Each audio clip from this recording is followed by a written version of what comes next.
You know, when we think of addiction, we usually think of the obvious addictions and the reasons for them and stuff like that.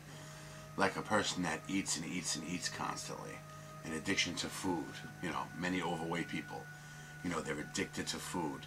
Or a person that's an alcoholic. Oh, they're addicted, you know, they like getting drunk. Or a drug addict. They like getting high all the time, you know.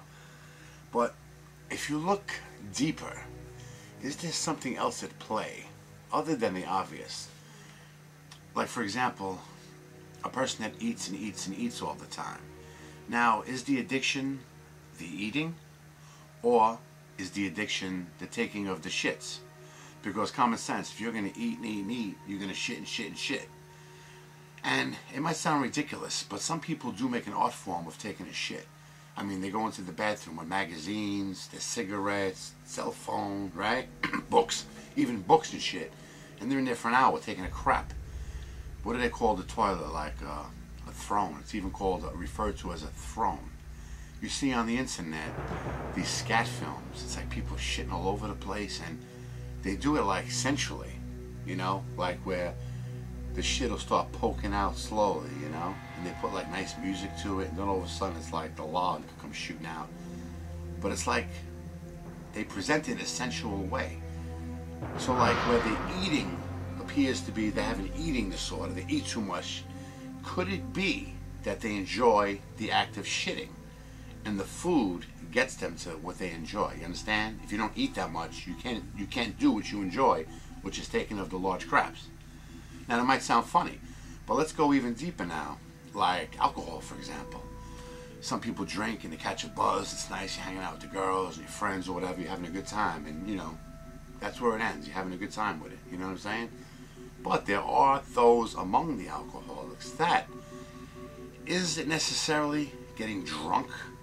You know, the act of feeling good and getting loose. Is that the addiction? Or what comes later, when you start getting down and dirty and really drunk, and now your mind opens up and you start thinking. You see a lot of people, they're not party goers. A lot of alcoholics are like what they call closet alcoholics. They drink alone and stuff, you know, they sit there miserable. And the alcohol opens up their minds and it makes them think of, I guess, whatever's troubling them. So you can say again here, the alcohol, you can say obviously they're addicted to the alcohol, but is it deeper rooted than that? Is it that the alcohol gets them to that place in their minds that they want to be at? Some people want to be miserable and always thinking about the past or mistakes they made or things that have happened to them, you know? You can say the same for people that do cocaine too. Some people, they just want to have a really good time, party it up, whoop it up, and it's like, you know, it's all fun and games, you know?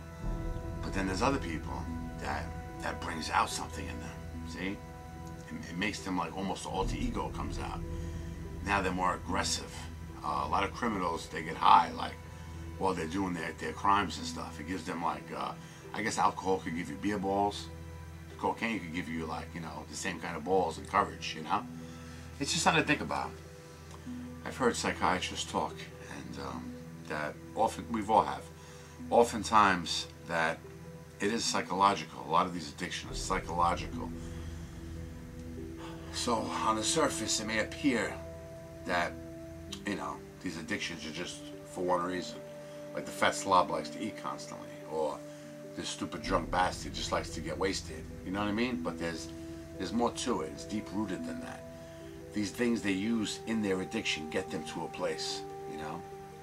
You know, pretty rapidly too, if you get fucked up and drunk and shit. And another one, like a perfect example, like cigarettes. It's like everybody knows they're bad for you now, right? But we still do it, right?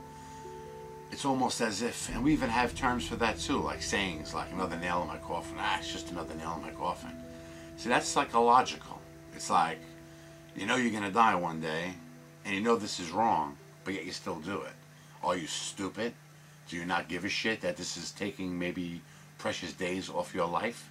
Or does it really matter? That little enjoyment you're getting from smoking is more important than, wow, big deal, I'll save a month of my life, you know? I'd rather smoke all my life and then, you know, then die one day, than not smoke and live an extra month, big whoopie-do. But it's actually probably years you can save off your life if you quit smoking. But the whole point of this video was there's more to addictions than meet the eye, you know? So if you can come up with other ones too, like other addictions that are psychologically deep-rooted, you know, beyond the obvious. You know, again, like the fat slob who just likes to eat and eat and eat. He just likes to shit and shit and shit, baby. You know what I'm saying? Come up with other ones and make your comments. Anyway, thanks.